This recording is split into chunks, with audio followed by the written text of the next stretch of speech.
Mga ka-LG, ito po yung ating pinerment na prutas, yung FFG, fermented fruit juice, papaya.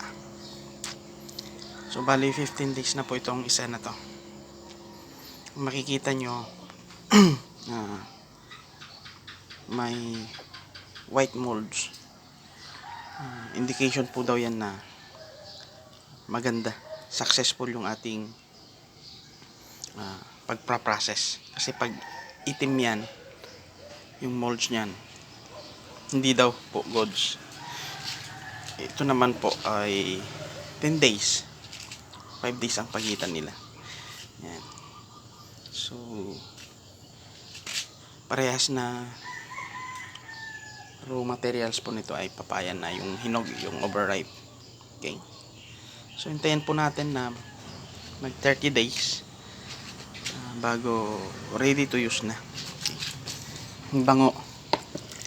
Mabango po siya. Nahalo-halo natin to everyday. Okay. Para sa ganun is yung nasa ilalim, paibabaw naman.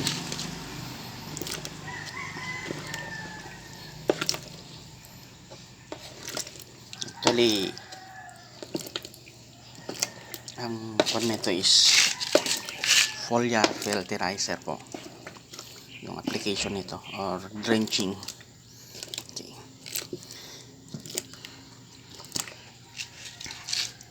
Goods na po, goods.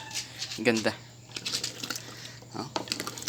Napakabango kasi gawa ng molasses. Okay. Bango siya.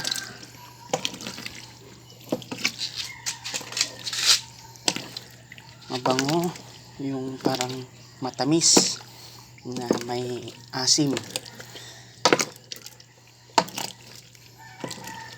at parang amoy alak na rin kasi nape-ferment po siya. Okay.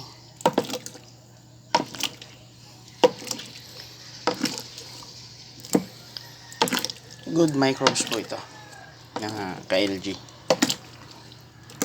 Okay. Ito ay 10 days at ito naman ay 15 days. Okay. Lapit na tong kwan. Kalahating buwan na.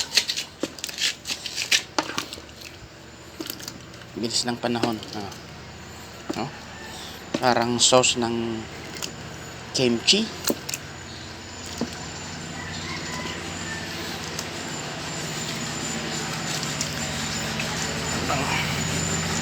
Happy farming ng ka-LG.